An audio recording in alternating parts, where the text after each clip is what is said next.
ಶ್ರೋತ್ರಿಯ ಬ್ರಹ್ಮನಿಷ್ಠ ಸದ್ಗುರು ಬಸವಾನಂದರ ಪಾದಕಮಲಗಳಿಗೂ ಅವರ ಪ್ರತಿರೂಪದಂಥ ನಿಜಗುಣಪ್ಪನವರ ಪಾದಕಮಲಗಳಿಗೂ ನನ್ನ ದೀರ್ಘದಂಡ ಪ್ರಣಾಮಗಳನ್ನು ಸಲ್ಲಿಸುತ್ತಾ, ಸದ್ಗುರು ಮಾರ್ಥಂಡ ಸಾಬಾಯಿ ಸದ್ಗುರುಗಳ ಪಾದಕಮಲಗಳಿಗೂ ಹಾಗೂ ರಾಯಪ್ಪ ಸದ್ಗುರುಗಳ ಪಾದಕಮಲಗಳಿಗೂ ನನ್ನ ದೀರ್ಘದಂಡ ಪ್ರಣಾಮಗಳನ್ನು ಸಲ್ಲಿಸುತ್ತಾ, ಗುರು ಸ್ವರೂಪರಾದಂಥ ನನ್ನ ಪತಿದೇವರಿಗೂ ಕೂಡ ನನ್ನ ದೀರ್ಘದಂಡ ಪ್ರಣಾಮಗಳನ್ನು ಸಲ್ಲಿಸುತ್ತಾ, ಮನದಲ್ಲಿ ಸ್ಮರಿಸಿಕೊಳ್ಳುತ್ತಾ, ತಮ್ಮೆಲ್ಲರಿಗೂ ವಂದಿಸುತ್ತಾ, ಇವಾಗ ಭಾಳಷ್ಟು ವಿಚಾರಗಳನ್ನು ನಮ್ಗೆ ಹೇಳ್ತಾ ಇದ್ದಾರೆ ನಿಜಗುಂಡ್ರು.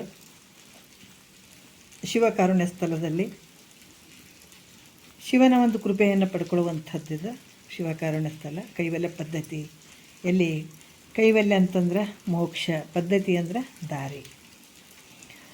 ಈ ಒಂದು ನಾವು ಮೋಕ್ಷ ಅನ್ನುವಂಥದ್ದನ್ನು ಪಡ್ಕೊಳ್ಬೇಕಾಗಿತ್ತು ಅಂತಂದ್ರೆ, ಯಾವುದೋ ಒಂದು ಬೆಳೆಯನ್ನು ನಾವು ಹಾಕ್ತೀವಿ ಹೊಲದಲ್ಲಿ, ಅದನ್ನು ನಾವು ಬೆಳೆ ಬರಬೇಕಾಗಿತ್ತಂದ್ರೆ ಹೊಲವನ್ನು ಕ್ಲೀನ್ ಸ್ವಚ್ಛ ಮಾಡಬೇಕಾಗ್ತದೆ ಅಲ್ಲ.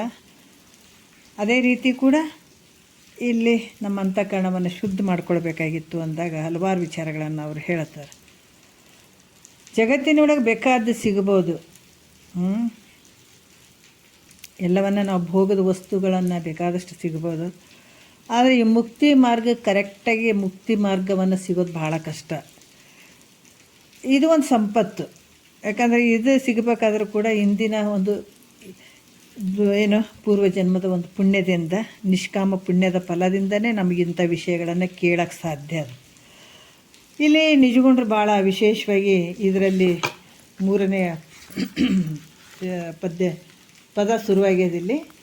ಪರಮಾತ್ಮನ ಒಂದು ಮಹಿಮೆ, ಪಾದಕಮಲಗಳ ಬಗ್ಗೆ, ಆತನ ಮಹಿಮೆಯ ಬಗ್ಗೆ ವರ್ಣನೆ ಮಾಡಕತ್ತಾರೆ ಅವರು. 3ನೇ ಪದ, ಶರಣ ಜನರ ಸದು ಹೃದಯ ನಳಿನದೊಳು ಪರಿಶೋಭಿಸುತ್ತಿಹುದು ನಿನ್ನ ಪಾದ, ಹರಿಯ ನಯನದ ಕುರುಹು ಹಿಡಿದಿಹುದೀಗ ಗುರು ಶಂಭುಲಿಂಗ ನಿನ್ನ ದಿವ್ಯ ಪಾದ ಅನ್ನುವಂಥ ವಿಚಾರವನ್ನು ಹೇಳ್ತಾ ಇದ್ದಾರೆ.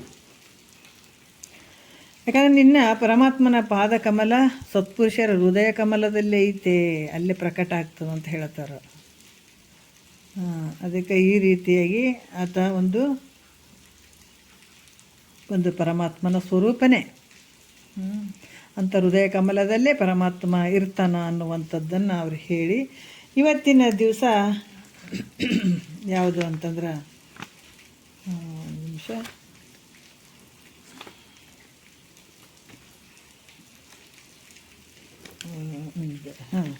ಈಗ ಹಿಂದಿನ ಒಂದು ವಿಚಾರಗಳನ್ನು 1ನೇ ನುಡಿಯಲ್ಲಿ ಹೇಳಿದರು. ಈಗ ನಾವು 2ನೇ ನುಡಿ ನೋಡೋಣ ಏನು ಹೇಳಿದಾರ ಅಂತ. ಭಾಳಷ್ಟು ವಿಚಾರಗಳನ್ನು ಅವರು ಹೇಳ್ತಾರೆ. ಮೃಗ ರೂಪ ದಳೆದಾಗ ಧರನರ ಸಲ್ಲು ತನ್ನ ಬಗೆ ತೋರಿತಿಲ್ಲವಲ್ಲೋ ನಿನ್ನ ಪಾದ, ಬಗೆದು ಪಾತಾಳ ವೇಳ ನುಳಿದಿಳಿದತ್ತಲತ್ತ ಮೀಗೆ ಮೀರಿ ಮೆರೆದುದು ನಿನ್ನ ಪಾದ, ನಿಗಮನಿಕರ ಜಾಯಿ ಲಂಗಳನರಣ್ಯದೊಳು ಪುಗಲೊಡ ನೈಜಿಸಿತ್ತು ನಿನ್ನ ಪಾದ, ನಗ ಜಾಧಿಪತಿ ನಿರುಪಮ ನಿತ್ಯ ನಿರವಧಿ ಜಗದ ಅಂತರ್ಯಾಮಿ ಶಿವ ನಿನ್ನ ಪಾದ. ನೋಡ್ರಿ, ಆತನ ಪಾದಗಳ ಬಗ್ಗೆ ವರ್ಣನೆ ಮಾಡಕತ್ತಾರೆ. ನಾವು ಬರೀ ಪೂಜೆ ಪುರಸ್ಕಾರ, ಅಲ್ಲಿ ದೇವ್ರದನ ಇಲ್ಲಿ ದೇವ್ರನ ಅಂತ ಹೋಗೋದು ಏನೋ ಹೋಗ್ತೀವಲ್ಲ, ಅದಕ್ಕೆ ಹೇಳ್ತಾರೆ ಅವೆಲ್ಲಕ್ಕಿಂತ ದೊಡ್ಡ ಪೂಜೆ ಅಂದರೆ ಇದೇನು ನಾವು ಕೇಳಕತ್ತೀವಲ್ಲ, ಇದು ಸಣ್ಣದಲ್ಲ ಇದು. ಅದಕ್ಕೆ ಹೇಳ್ತಾರ, ಕನಿಷ್ಠನಿಗೆ ಗುಡಿ ಗುಂಡಾರದಲ್ಲಿ ದೇವರುಂಟು, ಮುನಿಗಳಿಗೆ ಮನಸ್ಸಿನಲ್ಲಿ ಅದಮನಿಗೆ ಹೇಳ್ತಾರ. ಅದಮನಿಗೆ ಏನು ಕನಿಷ್ಠನಿಗೆ ಗುಡಿ ಗುಂಡಾರದಲ್ಲಿ ದೇವರುಂಟು, ಮುನಿಗಳಿಗೆ ಮನಸ್ಸಿನಲ್ಲಿ ದೇವರುಂಟು, ಆರುಡನಿಗೆ ಸರ್ವತ್ರ ದೇವರುಂಟು ಅಂತ ಹೇಳ್ತಾರೆ ಅಲ್ಲ. ಇದು ನಾವು ಮಾಡುವಂಥದ್ದು ಇದೇನು ಸಣ್ಣ ಪೂಜೆ ಅಲ್ಲ. ಹೋಗಿ ದೇವ್ರ ಮುಂದೆ ಕುಂತು ನಾವು ದೊಡ್ಡ ಪೂಜೆ ಮಾಡ್ಬೇಕಂತೇನಿಲ್ಲ, ಅದಕ್ಕಿಂತ ದೊಡ್ಡ ಪೂಜೆ ಇದು. ಇಂಥ ವಿಚಾರಗಳನ್ನು, ಯಾಕಂದ್ರೆ ಅಂಥ ಒಂದು ಮಹಾತ್ಮರ ವಿಚಾರಗಳನ್ನು, ಮಹಾತ್ಮರ ವಾಕ್ಯಗಳನ್ನು ಕೇಳುವಂಥ ಎಲ್ಲಕ್ಕಿಂತ ಶ್ರೇಷ್ಠ ಮಟ್ಟದಂಥದ್ದಿದು. ಇಲ್ಲಿ ಏನು ಹೇಳ್ತಾರ ಅಂತಂದ್ರೆ, ಮೃಗ ರೂಪ ದಳೆದಾಗ ಧರ ನರಸಲು ತನ್ನ ಬಗೆ ದೋರಿತಿಲ್ಲವಲ್ಲೋ ನಿನ್ನ ಪಾದ ಅಂತ ಹೇಳ್ತಾರೆ. ಮೃಗ ರೂಪ ದಳೆದಾರ ಅಂದ್ರೆ ವರಾಹ ರೂಪವನ್ನು ಧಾರಣ ಮಾಡಿದಂಥ ಅಗಧರ ನಾರಾಯಣನು ಏನು ಹೇಳ್ತಾರೆ ಇಲ್ಲಿ, ಪರಮಾತ್ಮ ನೀನು ಹೆಂಗಿದಪ್ಪ ಅಂತಂದ್ರೆ ಹಿಂದಿನ ವಿಚಾರದಲ್ಲಿ ಆ ಥರ ಮೃಗ ರೂಪದಾಗ ಅದರ ನರಸಲು ಬಗೆ ದೋರಿತೆಲ್ಲವಲ್ಲ ನಿನ್ನ ಪಾದ ಅನ್ನುವಂಥದ್ದನ್ನು ಇಲ್ಲಿ ಏನು ಹೇಳಿದಾರ ಅಂತಂದ್ರೆ, ಇನ್ನೂ ಒಂದು ವಿಚಾರ ಹೇಳ್ತಾರೆ. ಯಾವ ರೀತಿ ಅಂತಂದ್ರೆ, ಈ ನಿನ್ನೆ ಮೊನ್ನೆ ವಿಷಯ ಬಂತು ಅಗಾಧಾರ ಅಂತಂದ್ರೆ ಗೋವರ್ಧನಗಿರಿಯನ್ನು ಕೊಡೆಯನ್ನಾಗಿ ಮಾಡಿಕೊಂಡ ನಾರಾಯಣ ಅಂತ ಹೇಳಿದಂಥ ವಿಚಾರ ಬಂದಿತ್ತು. ಈ ಮತ್ತು ಇನ್ನೂ ಒಂದು ಹೇಳ್ತಾರ, ಮಿಗೆ ಮೀರಿ ಮೆರೆದುದು ನಿನ್ನ ಪಾದ, ನಿಗಮ ನಿಖರ ಜಾಯಿ ಲಂಗಳರನ್ನದೋಳು ಅಂತಂದ ಇಲ್ಲಿ ಹರಿಯ ಗರ್ವವನ್ನು ಏನು ಹರಣ ಮಾಡಿದ್ದು. ಗೋವರ್ಧನಗಿರಿ ಎತ್ತಿದಂಥ ಅಂತಂದ್ರೆ ಈ ಪರ್ವತವನ್ನೇ ಎತ್ತಿ ಗೋವುಗಳನ್ನು ತನ್ನ ಬಾಲಕರನ್ನು ರಕ್ಷಣೆ ಮಾಡಿದ ಪರಮಾತ್ಮನು ಹರಿಯ ಗರ್ವವನ್ನು ಹರಣ ಮಾಡಿದ್ದು ಅಂದರೆ ಹೆಂಗೆ ಮಾಡಿದ ಅನ್ನುವಂಥದ್ದನ್ನು ಹೇಳ್ತಾರೆ ಅವರು. ಹರಿಗೆ ಗರ್ವ ಯಾಕೆ ಬಂತು ಅಂತಂದಾಗ ಒಂದು ದಿವಸ ಏನಾಯಿತು ಅಂತಂದ್ರೆ ಆ ಬ್ರಹ್ಮದೇವ ಒಂದನ್ನೊಂದು ಕಾಲದಲ್ಲಿ ಏನು ಮಾಡಿದ, ಬ್ರಹ್ಮದೇವ ಅಂದರೆ ಯಾರು, ಸೃಷ್ಟಿಕರ್ತ. ಇಲ್ಲಿ ಪರಬ್ರಹ್ಮ ಸ್ವರೂಪ ಬೇರೆ, ಬ್ರಹ್ಮ ವಿಷ್ಣು ಮಹೇಶ್ವರ ಬೇರೆ. ಅದು ಈ ಬ್ರಹ್ಮನ ಒಯ್ದು ಅಲ್ಲಿಗೆ ಹಚ್ಚಂಗಿಲ್ಲ ನೋಡ್ರಿ, ಅರ್ಥ ಮಾಡ್ಕೋಬೇಕು. ಪರಬ್ರಹ್ಮ ಸ್ವರೂಪಕ್ಕೆ ಹಚ್ಚಂಗಿಲ್ಲ. ಈ ಬ್ರಹ್ಮನ ಒಯ್ದು ಬ್ರಹ್ಮ ವಿಷ್ಣು ಮಹೇಶ್ವರನ್ನ ಹಚ್ಕೊಂಡು ಅಲ್ಲಿ ಹಚ್ಚಂಗಿಲ್ಲ. ಈತ ಸೃಷ್ಟಿಕರ್ತ ಬ್ರಹ್ಮ. ಈ ಬ್ರಹ್ಮದೇವ ಏನು ಮಾಡ್ತಾನ, ಅದರಿಂದ ಆತಗೆ ಏನಂದ್ರೆ ನಾನು ಸೃಷ್ಟಿಕರ್ತನಾಗಿದ್ದೀನಿ, ಅದರಿಂದ ನಾನು ದೊಡ್ಡವನಂತ ಭಾಳ ಗರ್ವಿಷ್ಠ ಆಗಿಬಿಡ್ತಾನೆ. ಯಾರು, ಬ್ರಹ್ಮ. ಎಲ್ಲ ಸೃಷ್ಟಿಯನ್ನು ನಾನೇ ಮಾಡ್ತೀನಿ, ನನ್ನ ಸಮ ಯಾರೂ ಇಲ್ಲ ಅನ್ನುವಂಥ ಒಂದು ಗರ್ವ ಬ್ರಹ್ಮನಲ್ಲಿ ಬರ್ತದೆ. ಇದನ್ನು ಕೇಳಿದ ಹರಿ ಏನು ಮಾಡ್ತಾನೆ, ಜಗತ್ತಿನ ಉತ್ಪತ್ತಿ ಮಾಡಿದರೆ ಏನಾಯಿತು, ಈ ಜಗತ್ತಿನ ಉತ್ಪತ್ತಿ ಮಾಡಿದ್ರೇನೋ ಅದನ್ನು ಪಾಲನೆ ಮಾಡ್ತಕ್ಕಂಥವ್ನು ನಾನದೀನಿ, ರಕ್ಷಣೆ ಮಾಡ್ತಕ್ಕಂಥವನು ನಾನದೀನಿ, ಅದರಿಂದ ನಾನೇ ದೊಡ್ಡವನಂತ ಈ ಹರಿ ಹೇಳ್ತಾನೆ. ಅದಕ್ಕೆ ಈ ರೀತಿಯಿಂದ ನಾನು ದೊಡ್ಡವ ಅಂತ ಇಬ್ಬರು ತಮ್ಮೊಳಗೆ ಬಡ್ದಾಡಕ್ಕೆ ಶುರು ಮಾಡಿದರು. ಯಾರು, ಬ್ರಹ್ಮ ಮತ್ತು ವಿಷ್ಣು, ವಿಷ್ಣು ಹರಿ ಒಂದೇ. ತಮ್ಮೊಳಗೆ ಇಬ್ಬರು ಬಡ್ದಾಡಕ್ಕೆ ಶುರು ಮಾಡಿದರು. ಇದನ್ನು ತಿಳ್ಕೊಂಡ ಯಾರು, ಶಿವ. ಇವರಿಬ್ಬರು ಜಗಳಾಡೋದನ್ನು ತಿಳ್ಕೊಂಡ ಶಿವ.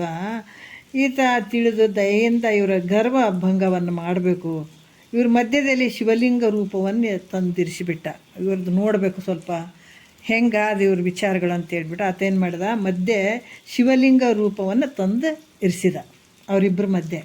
ಬ್ರಹ್ಮದೇವನನ್ನು ಕರೆದು, ನೀನು ನನ್ನ ಮುಖವನ್ನು ನೋಡಿಕೊಂಡು ಬಂದರೆ, ಆ ಈ ಲಿಂಗವನ್ನು ಮುಂದೆ ತಂದು ಇಟ್ಬಿಟ್ಟು ಶಿವ ಹೇಳ್ತಾನೆ ಬ್ರಹ್ಮಗ, ನೀ ನನ್ನ ಮುಖವನ್ನು ನೋಡ್ಕೊಂಡು ಬಂದ್ರೆ ಶ್ರೇಷ್ಠನಾಗ್ತೀಯಪ್ಪ ಮತ್ತಂತ ಹೇಳಿ ಕಳಿಸಿದ. ನೀನು ನನ್ನ ಮುಖವನ್ನು ನೋಡ್ಕೊಂಡು ಬಾ, ಆದರೆ ನೀ ಶ್ರೇಷ್ಠ ಆಗ್ತೀನಿ. ನೀವಿಬ್ಬರು ಯಾಕೆ ಜಗಳ ಆಡ್ತೀರಿ, ನಾ ಶ್ರೇಷ್ಠ ನೀ ಶ್ರೇಷ್ಠ ಅಂತೇಳಿ, ನಿಮ್ಮ ಶ್ರೇಷ್ಠತೆ ಇವಾಗ ಗೊತ್ತಾಗ್ತದ, ನೀನು ನನ್ನ ಮುಖವನ್ನು ನೋಡ್ಕೊಂಬ, ನೀ ಶ್ರೇಷ್ಠತೆ ಆಗ್ತಿದಿ ಅಂತ ಕಳಿಸಿದ. ಈ ಕಡೆ ವಿಷ್ಣುವನ್ನು ಕರೆದ, ನೀನು ನನ್ನ ಪಾದವನ್ನು ನೋಡ್ಕೊಂಡು ಬಂದ್ರೆ ನೀನು ಶ್ರೇಷ್ಠನಾಗ್ತೀಯಪ್ಪ ಅಂತ ಈತಗ ವಿಷ್ಣುವಿಗೆ ಹೇಳ್ದ. ಇಲ್ಲವಾದರೆ ನೀವು ಶ್ರೇಷ್ಠ ಆಗಂಗಿಲ್ಲ ಅಂತ ಹೇಳಿ ಕಳಿಸಿದ. ಶಿವನ ವಾಕ್ಯವನ್ನು ಕೇಳಿಕೊಂಡು ಬ್ರಹ್ಮ ವಾಹನನಾಗಿ ಒಂದು ವಾಹನವನ್ನು ಮಾಡಿಕೊಂಡು ಆತ ಹೊಂಟುಬಿಟ್ಟ. ಯಾರು, ಬ್ರಹ್ಮ. ಮತ್ತು ಹರಿ ಏನು ಮಾಡ್ತಾನೆ, ಹರಿಯು ತನ್ನ ಪಾದವನ್ನು ನೋಡುವುದರ ಸಲುವಾಗಿ, ಯಾರು, ಶಿವನ ಪಾದವನ್ನು, ಹರಿಯು ಪಾದವನ್ನು ನೋಡುವುದರ ಸಲುವಾಗಿ, ಶಿವನ ಒಂದು ಪಾದವನ್ನು ನೋಡೋದ್ರ ಸಲುವಾಗಿ ವರಾಹ ರೂಪವನ್ನು ತಾಳುತ್ತಾನೆ. ಅದಕ್ಕೆ ಇಲ್ಲಿ ಏನು ಹೇಳಿದ್ದಾರೆ ಅವರು, ಬಗೆದು ಪಾತಾಳ ಬೇಳ ನುಳಿದತ್ತಲತ್ತ ಮೀಗೆ ಮೇರಿದುದು ನಿನ್ನ ಪಾದ. ಇಲ್ಲಿ ಹೇಳ್ತಾರೆ, ಏನು ಹೇಳ್ತಾರ ಅಂದ್ರೆ ಆತ ಏನು ಮಾಡ್ತಾನೆ, ಬ್ರಹ್ಮ ಆತನು ಹೊಂಟುಬಿಡ್ತಾನೆ. ಈತ ವಿಷ್ಣು ವರಾಹ ರೂಪವನ್ನು ತಾಳಿ ಸಪ್ತ ಪಾತಾಳಗಳನ್ನು ಅಗಿಯುತ್ತಾ ಹೋಗ್ಬಿಡ್ತಾನೆ. ಎಲ್ಲ ಪಾತಾಳವನ್ನು ಅಗಿತಾ 7 ಪಾತಾಳೇನು ಅದಾವ, ಅತಳ ಸುತ್ತಳ ವಿತಳ ತಳತಳ ಪಾತಾಳ ಮಾತಾಳ ರಸತಳ ಅಂತ 5 ಪಾತಾಳಗಳೇನು ಅದಾವ. ಇವು ಪಾತಾಳಗಳನ್ನು ಅಗಿಯುತ್ತಾ ಹೋಗ್ತಾನೆ ನೋಡ್ರಿ ವಿಷ್ಣು. ಆವಾಗ ಬ್ರಹ್ಮದೇವನು ಎಷ್ಟು ವರ್ಷಗಳು, ಸಹಸ್ರ ವರ್ಷಗಳು ಆ ಪರ್ಯಂತರ ಪ್ರಯತ್ನಿಸಿದರು. ಎಷ್ಟು ಪ್ರಯತ್ನ ಮಾಡಿದರೂ ಕೂಡ ಮುಖವನ್ನು ಕಾಣಲಿಲ್ಲ. ಮತ್ತೆ ಏನು ಮಾಡೋದು, ಮುಖ ಕಾಣಲಿಲ್ಲ. ಕಂಡಿದ್ದೇನಂತ ಸುಳ್ಳು ಹೇಳಿದನಲ್ಲದೆ ಆತ ಏನಂದ, ನಾನು ಹೆಂಗೆ ಹೇಳ್ಬೇಕು ಶಿವನಿಗೆ ಮುಖ ನೋಡಿಲ್ಲ ಅಂತ, ನನಗೆ ಅವಮಾನ ಆಗ್ತದೆ, ಅದಕ್ಕೆ ನಾ ಕಂಡಿನಂತ ಸುಳ್ಳು ಹೇಳಬೇಕಂತೆ ಸುಳ್ಳು ಹೇಳ್ತಾನಂತ. ಅದಕ್ಕೆ ಒಂದು ಸುಳ್ಳು ಸಾಕ್ಷಿ ಕೂಡ ಕೊಡ್ತಾನಂತ. ಅದರಿಂದ ಆತ ಏನಾಯಿತು ಅಂತಂದ್ರೆ, ಅದು ಕೆಲವು ಕಡೆ ಹೇಳ್ತಾರೆ ಕ್ಯಾದಗಿ ಅನ್ನುವಂಥದ್ದಲ್ಲಿ ಗಿಡ ಇತ್ತು, ಅದಕ್ಕೆ ನೀನು ಹೇಳ್ಬೇಕು ನೋಡು, ನೋಡಿದಂತಲೇ ಹೇಳ್ಬೇಕಾಗ್ತದೆ ನೋಡು ಅಂತ ಅದಕ್ಕೂ ಕೂಡ ಹೇಳ್ದಾತ. ಹೇಳಿ ಏನಾಗ್ತದ ಅಂತಂದ್ರೆ ಬಂದು ಕೇಸಿ ಶಿವನ ಹತ್ರ ಹೇಳ್ದೆ, ನಾನು ನಿನ್ನ ಮುಖ ನೋಡೀನಿ ಅಂತಂದ. ಮತ್ತು ಶಿವ ಭಾಳ ಸರ್ವಂತರ್ಯಾಮಿ, ಏನು ಗೊತ್ತಿಲ್ಲ ಅಂತೀರಿ ಹೇಳ್ರಿ, ಎಲ್ಲ ಗೊತ್ತಿತ್ತು ಅದಕ್ಕೆ ಆತ ಸುಳ್ಳು ಹೇಳಿದನ್ನು ಕೇಳಿಬಿಟ್ಟು, ನೋಡಪ್ಪ ನೀನು ಸುಳ್ಳು ಹೇಳಿದೆ, ಈ ಥರ ಸುಳ್ಳು ಹೇಳಿದದಕ್ಕಾಗಿ ನೀನು ನನ್ನ ಮುಖವನ್ನು ನೋಡಿಲ್ಲ, ಆದರೂ ಕೂಡ ನೀನು ಸುಳ್ಳು ಹೇಳಿದೆ, ಅದಕ್ಕೆ ನಿನಗೆ ಎಲ್ಲಿ ಪೂಜೆ ಮಾಡಬಾರ್ದು, ಪೂಜೆ ಆಗಬಾರ್ದು, ನೀವು ಪೂಜೆಗೆ ಒಳಗಾಗಬೇಡ, ಎಲ್ಲೇ ನಿನಗೆ ಯಾರೂ ಪೂಜೆ ಮಾಡಬಾರ್ದು ಅಂತ ಹೇಳಿಬಿಡ್ತಾನೆ ಯಾರು, ಶಿವ. ಹಾಗಾಗಿ ಇವತ್ತು ಬ್ರಹ್ಮಗೆ ಎಲ್ಲೂ ಪೂಜೆ ಇಲ್ಲ ಅಂತ ಹೇಳ್ತಾರೆ. ಶಿವ ಆತಗೆ ಹೇಳಿದಂಥದ್ದು ಇದು. ಸುಮ್ಮನೆ ಸುಳ್ಳು ಹೇಳಿದದಕ್ಕೆ, ಮುಖ ನೋಡಿದ್ದೀನಿ ಅಂತ ಹೇಳಿ ಸುಳ್ಳು ಹೇಳಿದದಕ್ಕೆ, ನೋಡಿರಂಗ್ಲತ್ತ.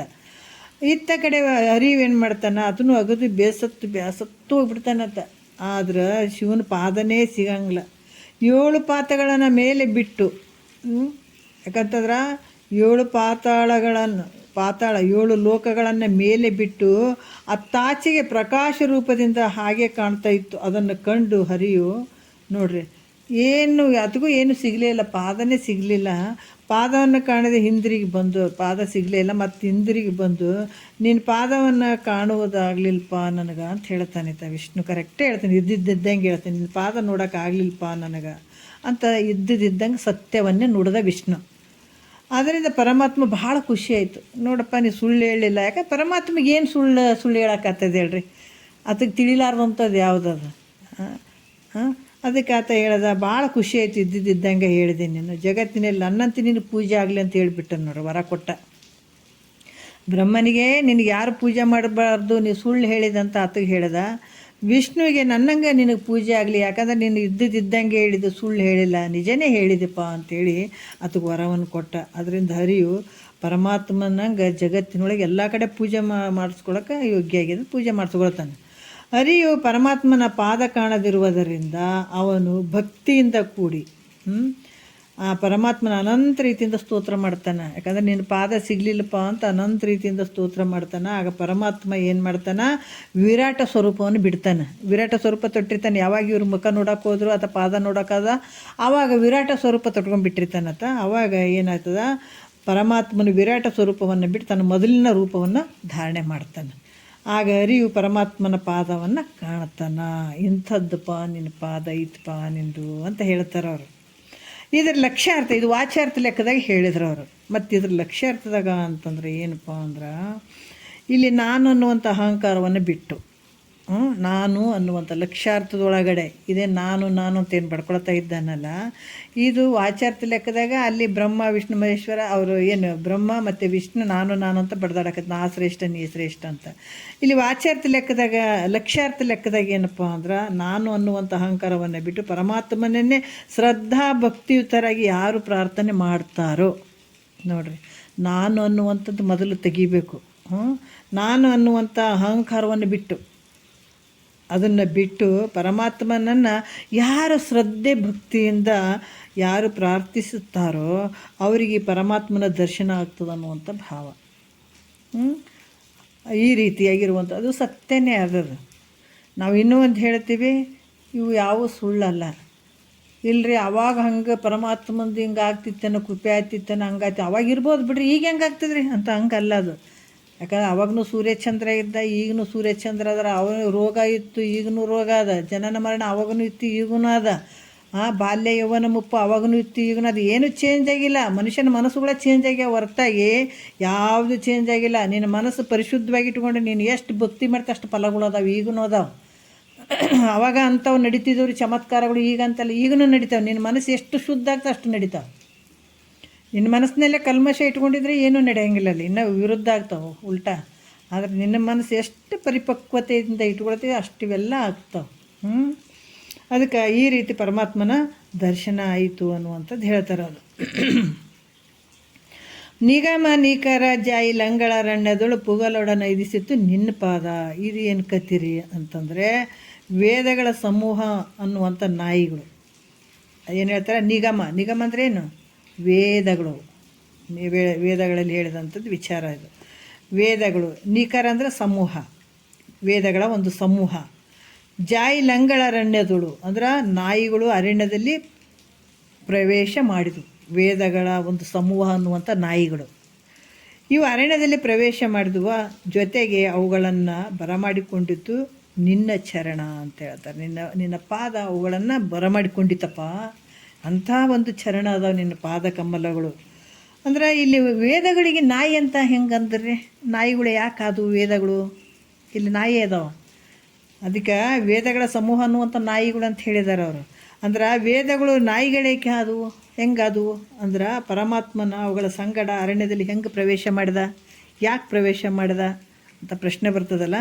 ಪರಮಾತ್ಮ 4 ನಾಯಿಗಳನ್ನು ಕರ್ಕೊಂಡು ಅರಣ್ಯದಲ್ಲಿ ಇವುಗಳ ಜೊತೆ ಪ್ರವೇಶ ಮಾಡ್ದ. ಯಾಕೆ ಮಾಡ್ದ ಅಂತಂದ್ರೆ ಒಂದು ಕಾಲದಲ್ಲಿ ಅರ್ಜುನ ಶಿವನಿಂದ ಪಾಶುಪತಾಸ್ತ್ರವನ್ನು ಪಡೆದು ಅದರಿಂದ ಕೌರವರನ್ನು ನಾಶ ಮಾಡಿಸ್ಬೇಕಂತ ಹೇಳ್ಬಿಟ್ಟು ಆತ ಏನು ಇಂದ್ರಕೀಲ ಪರ್ವತದಲ್ಲಿ ಶಿವನನ್ನು ಕುರಿತು ತಪಸ್ಸು ಮಾಡೋಕೆ ಕೂತ್ಕೊಂಡಿದ್ದ.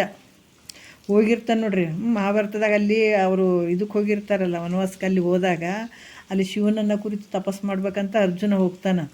ಹೋಗಿ ಶಿವನಿಂದ ಪಾಶುಪತಾಸ್ತ್ರವನ್ನು ಪಡ್ಕೊಂಡು ಬಂದು ಕೌರವರನ್ನು ಸೋಲಿಸ್ಬೇಕನ್ನೋದು ಇರ್ತದೆ. ಅಂಥ ಸಂದರ್ಭದಲ್ಲಿ ಇಂದ್ರಕೀಲ ಪರ್ವತದಲ್ಲಿ ಶಿವನನ್ನು ಕುರಿತು ತಪಸ್ಸು ಮಾಡ್ತಾ ಇದ್ದ ಅರ್ಜುನ. ಅದನ್ನು ಪರೀಕ್ಷೆ ಮಾಡಬೇಕಾದ್ರೆ ನೋಡ್ರಿ, ಪರೀಕ್ಷೆಗಳು ಎಲ್ಲ ಕಾಲದಲ್ಲೂ ನಡೀತಾವ. ಈಗ ನಮ್ಗೆ ಶಾಸ್ತ್ರ ಕೇಳಕ್ಕೆ ಕುಂತೀವಿ ಅಂದ್ರೆ ನಾನಾ ರೀತಿ ವಿಘ್ನಗಳು ಬರ್ತಾವ. ತಪಸ್ಸು ಕೂಡ ನಡೀತದೆ ಇಲ್ಲಿ. ಭಗವಂತನ ಒಂದು ಪರೀಕ್ಷೆ ಕೂಡ ನಡೀತದೆ ಇಲ್ಲಿ. ಯಾಕಂದ್ರೆ ಇದಕ್ಕೆ ನಾವು ಬಗ್ಗದೆ ಜಗ್ಗದೆ ಬೀಳದೆ ಏಳದೆ ಹಿಂಗೆಲ್ಲ ಇದ್ದು ಬಿಟ್ರೆ ಆವಾಗ ನಮ್ಮನ್ನು ಎತ್ಕೊಂಡು ಬಿಡ್ತಾನೆ ಭಗವಂತ. ಆವಾಗ ಅವ್ರಿಗೆ ಪರೀಕ್ಷೆ ನಡೀತಿದ್ವಿ, ನಮಗಂತಲ್ಲ, ನಮಗೂ ಕೂಡ ಅದಾವ ಪರೀಕ್ಷೆಗಳು. ಇದಕ್ಕೆ ನಾವೇನು ದಿನ ಕೇಳ್ತೀವಿ, ನಾನಾ ರೀತಿ ಪರೀಕ್ಷೆಗಳು ಬಂದು ಅಡೆತಡೆಗಳನ್ನು ಮಾಡ್ತಾವೆ. ಇದ್ರಾಗ ಸೋಲ್ತಾನೋ ಗೆಲ್ತಾನೋ ಅಂತ ನಮಗೆ ಪರೀಕ್ಷೆ ಮಾಡ್ತಾವೆ. ಏನೇ ಬಂದರೂ ಕೂಡ ಅಪ್ಪ ನಿನ್ನ ಪಾದ ಬಿಡಂಗ್ಲಪ್ಪ, ನಿನ್ನ ವಾಕ್ಯ ಬಿಡಂಗ್ಲಪ್ಪ, ನಾ ಏನಂದ್ರೆ ನೀನು ಕೇಳ್ತೀನಿ ಅನ್ನುವಂಥ ನಿನ್ನ ದೃಢ ಭಾವ ಇತ್ತು ಅಂದರೆ ಆತ ಪರೀಕ್ಷೆದಲ್ಲಿ ಗೆದ್ದು ಬಿಟ್ಟೆ ಅಂದ್ರೆ ನಿನ್ನ ಎತ್ಕೊಂಡು ಬಿಡ್ತಾನತ್ತ. ಅಷ್ಟು ಒಂದು ವಿಚಾರಗಳದಾವ ಇದ್ರಾಗ. ಅದಕ್ಕೆ ಇಲ್ಲಿ ಕೂಡ ಹೇಳ್ತಾರ, ಅವನು ಸತ್ವವನ್ನು ಪರೀಕ್ಷೆ ಮಾಡೋ ಸಲುವಾಗಿ ಪರಮಾತ್ಮ ಏನು ಮಾಡ್ತಾನೆ, ಪಾಶುಪತಾಸ್ತ್ರವನ್ನು ಕೊಡುವ ನಿಮಿತ್ತವಾಗಿ ಅದನ್ನು ಕೊಡಬೇಕನ್ನೋದು. ಅದು ಹೆಂಗೆ ಕೊಡ್ತಿದ್ದ, ಪರೀಕ್ಷೆ ಮಾಡೇ ಕೊಡ್ತಾನೆ. ಮತ್ತು ಇಂಥ ಜ್ಞಾನವನ್ನು ಪಡ್ಕೋಬೇಕಾದ್ರೆ ನಮಗೆ ಪರೀಕ್ಷೆನೇ ಆಗ್ತಾವ. ಇಲ್ಲಿ ಗುರುಗಳಾದರೂ ಕೂಡ ಅವಾಗಿದ್ದರು ಅಂತಲ್ಲ, ಈಗೂ ಅಂಥ ಗುರುಗಳು ಇದ್ದಾರೆ. ಹೆಂಗೆ ಗುರುಗಳಿದ್ದಾರೆ ಅಂತಂದ್ರೆ, ಈಗ ನಮಗೆ ಬಸವಣ್ಣಂದರು ಮೊದಲಿಂದ ಅವರು ಗುರುಗಳು ಹಂಗಿದ್ದಾರೆ ಹಿಂಗಿದ್ದಾರೆ ನಮಗೇನು ಗೊತ್ತಿರಲಿಲ್ಲ. ಬಟ್ ಬಸವಣ್ಣಂದ್ರೆ ನಾವು ನೋಡಿದಂಥ ಪ್ರಕಾರ ಯಾರಿಗೂ ಸಾಮಾನ್ಯವಾಗಿ ಶಿಷ್ಯರಂತ ಸ್ವೀಕಾರ ಮಾಡಿದಂಥವ್ರಲ್ಲ. ಅವರು ಫಸ್ಟ್ ಪರೀಕ್ಷೆನೇ ಮಾಡೋರು. ಇವ್ರು ಶಿಷ್ಯರೇನು ಸೊಳ್ಳದಾರೋ ಗಟ್ಟಿ ಅದಾರೋ, ಇವ್ರು ಹೆಂಗದಾರ ಅಂತ ಪರೀಕ್ಷೆ ಮಾಡಿ ಅವರು ಶಿಷ್ಯರನ್ನ ಸ್ವೀಕಾರ ಮಾಡಿಕೊಂಡು ಅಷ್ಟು ಪ್ರೀತಿಯಿಂದ ಹೇಳಿದ್ದಾರೆ. ಅವರು ಸುಮ್ಮನೆ ಹೇಳಿಲ್ಲ. ಅವರು ಎಲ್ಲರಿಗೆ ಬರ್ರಿ ಅದು ಬೇಕಾದಂಥ ಮಿನಿಸ್ಟ್ರ್ ಬರಲಿ ಶ್ರೀ ಯಾರು ಬಂದರೂ ಕೂಡ ಅವರಿಗೆ ಗಮನ ಇರ್ತಿರಲಿಲ್ಲ. ಆದರೆ ಅವರ ಅಧಿಕಾರತ್ವವನ್ನು ಮಾತ್ರ ನೋಡ್ತಿದ್ರು. ಅವರು ಅಧಿಕಾರತ್ವವನ್ನು ನೋಡಿಬಿಟ್ಟು ಮಾತ್ರ ಯಾರು ಇಷ್ಟಪಟ್ಟು ಕೇಳ್ತಾರ ಅವ್ರಿಗೆ ಮಾತ್ರ ಭಾಳ ಪ್ರೀತಿ ಮಾಡೋರು.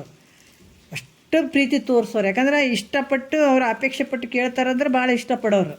ಯಾಕಂದ್ರೆ ಮಹಾತ್ಮರು ಹಂಗೇನೆ, ಅವ್ರು ಹೆಂಗೆ ಇರಲಿ, ಅವ್ರು ಶ್ರೀಮಂತರ ಅನ್ನಂಗಿಲ್ಲ, ಬಡವ್ರು ಅನ್ನಂಗಿಲ್ಲ, ಅಂಥವ್ರು ಇಂಥವ್ರು ಅಂತ ಏನು ನೋಡಬಾರ್ದಿದ್ರಾಗ. ಬರೀ ಆತ ಈ ಜ್ಞಾನಕ್ಕೆ ಅಧಿಕಾರಿ ಅದನೋ ಹೆಂಗೋ ಅಷ್ಟೇ ಪರೀಕ್ಷೆ ಮಾಡ್ತಾರ. ಮಾಡಿ ಅವ್ರಿಗೆ ಒಂದು ಸ್ವಲ್ಪ ಪರೀಕ್ಷೆಗಳು ತಮಗೇನು ಅನ್ನಿಸ್ತದೋ ಅದನ್ನು ಪರೀಕ್ಷೆಗಳನ್ನು ಮಾಡ್ತಾರೆ. ಅದ್ರಾಗ ಗೆದ್ದರು ಅಂತಂದ್ರೆ ಅವ್ರು ಕೃಪೆ ಮಾಡ್ತಾರೆ ನೋಡ್ರಿ. ಹಂಗೆ ಇಲ್ಲಿ ಕೂಡ ಈ ಪರಮಾತ್ಮ ಏನು ಮಾಡಿದ, ಅರ್ಜುನ್ಗೆ ಪಾಶುಪತಾಸ್ತ್ರವನ್ನು ಕೊಡ್ಬೇಕಂತ ಮಾಡಿಕೊಂಡು ಒಂದಿಷ್ಟು ಪರೀಕ್ಷೆ ಇಡಬೇಕಿತ್ತಿನ ಮ್ಯಾಲ ಹೆಂಗೆ ಅದಾನ ಅಂತೇಳಿ ಪರೀಕ್ಷೆ ಮಾಡೋಕ್ಕೆ ಬಂದತ. ಮತ್ತು ಏನು ಮಾಡಿದ, ಬೇಡ ಅವನ ಬೆನ್ನನ್ನು ಪಾರ್ವತಿಗೆ ತೋರಿಸುವ ಸಲುವಾಗಿ ತಾನು ಕಿರಾತನಾಗಿಯೋ ಏನು ಮಾಡಿದ, ಪಾರ್ವತಿಯನ್ನು ಕರ್ಕೊಂಡು ತಾನು ಕಿರಾತಕನಾಗಿಯೂ ಪಾರ್ವತಿಯನ್ನು ಕಿರಾತಕಿಯನ್ನಾಗಿ ಮಾಡಿ ವೇದಗಳನ್ನು ನಾಯಿಗಳನ್ನಾಗಿ ಮಾಡಿಬಿಟ್ಟು ಗಣಾಧೀಶ್ವರನನ್ನು ತನ್ನ ಸೇವಕರನ್ನಾಗಿ ಮಾಡಿಕೊಂಡು, ಗಣಾಧೀಶ್ವರನ ಇವರೆಲ್ಲರನ್ನ ಏನು ಮಾಡಿದತ ಸೇವಕರನ್ನಾಗಿ ಮಾಡಿಕೊಂಡು ಇಂದ್ರಕೀಲ ಪರ್ವತಕ್ಕೆ ಪ್ರವೇಶ ಮಾಡಿದ. 4 ನಾಯಿಗಳನ್ನು, ವೇದಗಳನ್ನು 4 ನಾಯಿಗಳನ್ನಾಗಿ ಮಾಡಿದ. ಪಾರ್ವತಿಯನ್ನು ಕಿರಾತಕಿಯನ್ನು ಮಾಡಿದ. ಆತ ಕಿರಾತಕನಾಗಿ ಮಾಡಿದ. ಈ ಥರ ಆಗಿ ಈ ವೇಷಗಳನ್ನು ತೊಟ್ಕೊಂಡು ಅವರು ಇಂದ್ರಕೀಲ ಪರ್ವತಕ್ಕೆ ಬಂದುಗಳನ್ನೇ ಅಲ್ಲಿ ಮುಖಾಸುರನನ್ನುವಂಥ ರಕ್ಕಸನ್ನು, ಯಾಕಂದರೆ ಮುಖಾಸುರ ಅನ್ನುವಂಥ ರಾಕ್ಷಸನನ್ನು ಹಂದಿಯನ್ನಾಗಿ ಮಾಡಿದ ಪರಮಾತ್ಮ. ಹಂದಿಯನ್ನಾಗಿ ಮಾಡಿ ಅದನ್ನು ಮೊದಲು ಮುಂದಕ್ಕೆ ಬಿಟ್ಟ. ಹಿಂಗೆ 4 ನಾಯಿಗಳ ಕರ್ಕೊಂಡು ಪಾರ್ವತಿ ಪರಮೇಶ್ವರ ಹಿಂಗೆ ಬರಾಕತ್ತಾರ. ಬೇಡನ ವೇಷ ಹಾಕ್ಕೊಂಡು, ಕಿರಾತಕಿ ಥರ ವೇಷ ಹಾಕ್ಕೊಂಡು 4 ನಾಯಿಗಳನ್ನು ಕರ್ಕೊಂಡು ಒಂದು ಮುಖಾಸುರ ಅನ್ನುವಂಥ ರಾಕ್ಷಸನ್ನು ಹಂದಿಯನ್ನು ಮಾಡಿ ಅದನ್ನು ಮುಂದೆ ಬಿಟ್ಟುಗಳನ್ನೇ ಆಮೇಲೆ ಅದಕ್ಕೆ ಬಾಣದಿಂದ ಹೊಡೆದ್ರು. ಯಾರು, ಪರಮಾತ್ಮ ಹೊಡೆದ. ಆ ಹಂದಿ ಏನು ಮಾಡ್ತು, ಹಂದಿ ಹಂದಿ ಏನು ಮಾಡ್ತು, ಆ ಬಾಣ ಸಹಿತ ಅದಕ್ಕೆ ಬಡಿತು, ಚುಚ್ಚಿತ್ತು, ಅದಕ್ಕೆ ಹಂದಿಗೆ ಚುಚ್ಚಿದ್ಗಳನ್ನೇ.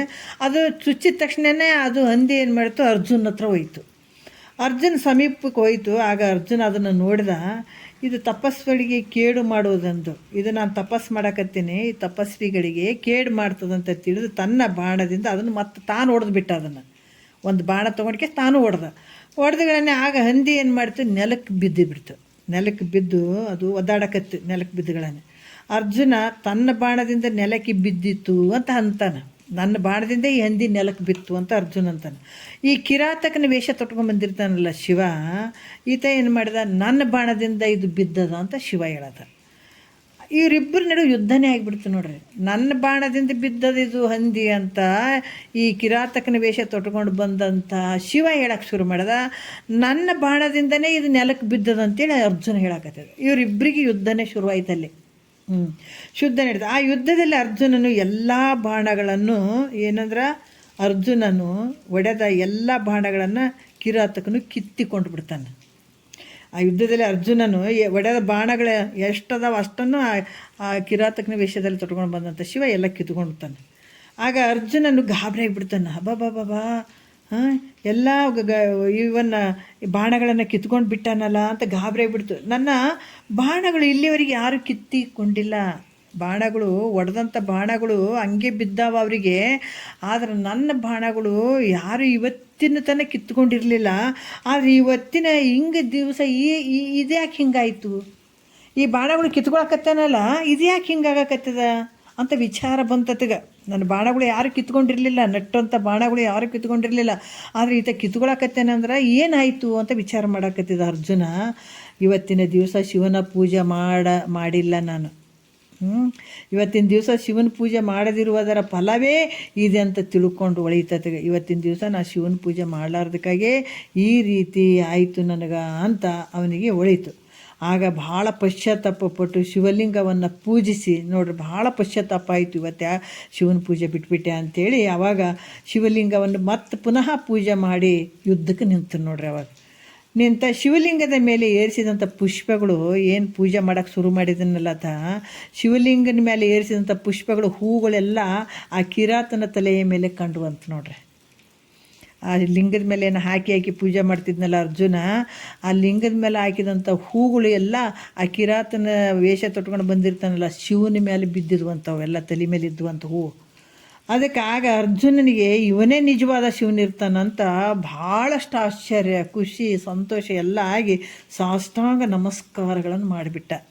ಯಾರೋ ಅರ್ಜುನ ಆ ಕಿರಾತಕನ ವೇಷ ತೊಟ್ಕೊಂಡು ಬಂದಂಥ ಶಿವನಿಗೆ.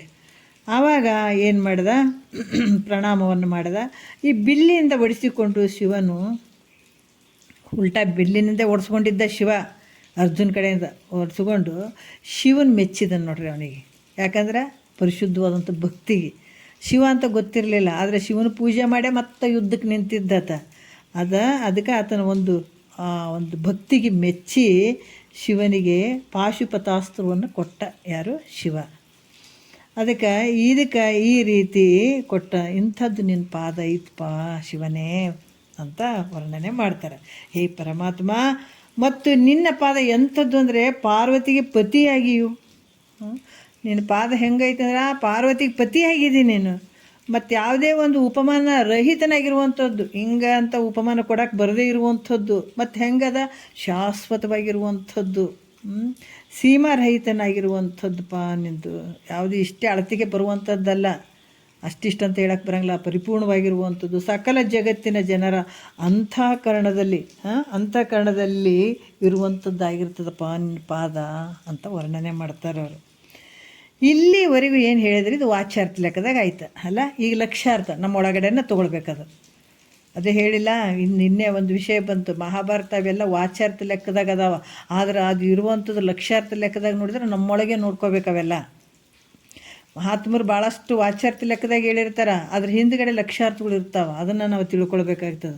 ಈಗ ಇಷ್ಟೊತ್ತು ಹೇಳಿದ್ದು ವಾಚ್ಯಾರ್ಥ ಲೆಕ್ಕದಾಗ ಹೇಳಿದರು. ಈ ಲಕ್ಷ್ಯಾರ್ಥ ಲೆಕ್ಕದಾಗ ಅಂದ್ರೆ ಮುಖಾಸುರ ಅನ್ನುವಂಥ ದೈತ್ಯ ಯಾರಿಲ್ಲಿ? ಅಹಂಕಾರ. ಅರ್ಜುನ ಅನ್ನುವಂಥವನು ಯಾರಿಲ್ಲಿ? ಜೀವ. 4 ನಾಯಿಗಳಂತ 4 ವೇದಗಳು. ಯಾಕಂದರೆ 4 ನಾಯಿಗಳು ಅಂದರೆ ಯಾವುವು ಅಂದರೆ 4 ವೇದಗಳು. ಇಲ್ಲಿ ಈ ಬೇಡನ ವೇಷ ತೊಟ್ಕೊಂಡು ಬಂದಿದ್ನಲ್ಲ ಯಾರು, ಶಿವ. ಇಲ್ಲಿ ಯಾರು ಬೇಡ ಅಂದರೆ ಯಾರು, ಇಲ್ಲಿ ಗುರು. 4 ನಾಯಿಗಳು ತೊಟ್ಕೊಂಡು ವೇದಗಳು, 4 ವೇದಗಳು. ಬೇಡ ಅನ್ನುವಂಥ ಗುರು. ಪಾಶುಪತಾಸ್ತ್ರವೇ ಅನ್ನುವಂಥದ್ದು ಕೊಟ್ಟ ನೋಡು. ಪಾಶುಪತಾಸ್ತ್ರ ಅರ್ಜುನ ಕೊಟ್ಟನಲ್ಲ, ಅದು ಜ್ಞಾನ ನೋಡ್ರಿ. ನಾಯಿಗಳಂತಿದ್ದ 4 ವೇದಗಳನ್ನು ಜೀವನಿಗೆ ಉಪದೇಶ ಮಾಡುವುದರಿಂದ ಯಾರು ಈತ ಬೇಡ ಈ 4 ವೇದಗಳನ್ನು ಈ ಜೀವನಿಗೆ ಅರ್ಜುನ ವಾಚಾರ್ಥ ಲೆಕ್ಕದಾಗ, ಈ ಲಕ್ಷ್ಯಾರ್ಥ ಲೆಕ್ಕದಾಗ ನೋಡಿದ್ರೆ ವೇದಗಳನ್ನು ಜೀವನಿಗೆ 4 ವೇದಗಳನ್ನು ಜೀವನಿಗೆ ಉಪದೇಶ ಮಾಡುವುದರಿಂದ ಅಹಂಕಾರ ಅನ್ನುವಂಥ ದೈತ್ಯ ಹಂದಿ, ಏನು ಮೂಕಾಸುರ ಅನ್ನುವಂಥ ಹಂದಿ ಹೆಂಗೆ ಸತ್ತಿತ್ತು, ಅದರಂಗೆ ಇಲ್ಲಿ ಲಕ್ಷ್ಯಾರ್ಥ ಲೆಕ್ಕದಾಗ ನೋಡಿದ್ರೆ ಅಹಂಕಾರ ಅನ್ನುವಂಥ ದೈತ್ಯ ನಷ್ಟ ಹೊಂದುತ್ತಾನ. ನೋಡ್ರಿ ಎಷ್ಟು ಅದ್ಭುತವಾಗಿ ಹೇಳ್ತಾರೆ. 4 ನಾಯಿಗಳು ಅನ್ನುವಂಥ 4 ವೇದಗಳು, ಈ ಬೇಡನ ವೇಷ ತೊಟ್ಕೊಂಡು ಬಂದಂಥ ಗುರು, ಮೂಕಾಸುರ ಅನ್ನುವಂಥ ದೈತ್ಯ ಅದನ್ನಲ್ಲದ ಅಹಂಕಾರ.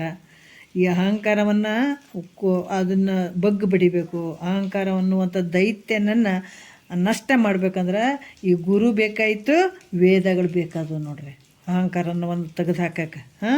ಅದಕ್ಕೆ ಈ ರೀತಿ ನಷ್ಟ ಹೊಂದುವಂಥದ್ದು. ಆಗ ಪಾಶುಪತಾಸ್ತ್ರ ನೋಡ್ರಿ, ಪಾಶುಪತಾಸ್ತ್ರ ಅನ್ನುವಂಥ ಜ್ಞಾನ ಅಳವಡ್ತದೆ. ಅವಾಗ ಈ ಅಹಂಕಾರವನ್ನು ಹಿಂಗೆ ಬಗ್ಗು ಬಡಿಬೇಕು. ಹೆಂಗೆ ಗುರುನೂ ಬೇಕು, ಅಲ್ಲಿ ವೇದಗಳ ಪ್ರಮಾಣಗಳು ಬೇಕು ಅಂದಾಗ ಮಾತ್ರ ಅಹಂಕಾರ ಅನ್ನುವಂಥ ರಾಕ್ಷಸ ನಿವೃತ್ತಿ ಆಗ್ತಾನೆ. ಇದು ಮಾಡಲಿಲ್ಲ ಅಂದರೆ ಇವ ಯಾವಾಗ ನಿವೃತ್ತಿ ಆಗ್ತಾನೆ? ಇವ ಅಹಂಕಾರ ಹಿಂಗೆ ಎಡೆ ಎತ್ಕೊಂಡು ಕುಂತಾಗ ನಿನ್ನ ವಸ್ತು ಏನು ಸಿಗ್ಲಕ್ಕೆ ಸಾಧ್ಯ ಅದ ಹೇಳ. ಹೆಂಗಂದ್ರೆ ಒಳಗೆ ನಿಧಿ ಇಟ್ಟಿರ್ತಾರೆ, ಮ್ಯಾಲೆ ಹಾವನ್ನು ಮಾಡಿ ಏನು ಒಂದು ಹಿಟ್ಟಿಂದ ಹಾವಿಂದು ಹಿಟ್ಟು ತೊಗೊಂಡು ಅದನ್ನು ಹಾವಿನ ರೂಪ ಮಾಡಿ ಈ ನಿಧಿಯನ್ನು ಕಾಯ್ಲಿಕ್ಕಂತ ಮೊದಲು ಹೇಳ್ತಿರ್ತಾರೆ ನೋಡ್ರಿ. ಕೆಲವು ಕಡೆ ಹೇಳ್ತಿರ್ತಾರೆ, ಇಲ್ರಿ ಒಳಗೆ ನಿಧಿಗಳು ಇಟ್ಟಾರ, ಆಂಡೆಗಳು ಇಟ್ಟಾರ, ಬಂಗಾರ ಎಲ್ಲ ಇರ್ತಾವಲ್ರಿ ಅಂಥವೆಲ್ಲ ಇಟ್ಟಾರ. ಮ್ಯಾಲೆ ಒಂದಿಷ್ಟು ಹಿಟ್ಟಿಂದು ಏನಾದ್ರು ಸರ್ಪ ಗಿರ್ಪ ಮಾಡಿ ಕಾಯ್ಲಿಕ್ಕೆ ಇಟ್ಟಿರ್ತಾರೆ. ಅವು ಸರ್ಪಾಗಿ ಓಡಾಡಿ ಕಾಯ್ತವ್ರಿ ಅಂತ ಹೇಳ್ತಿರ್ತಾರೆ ಮಾಮೂಲಿ.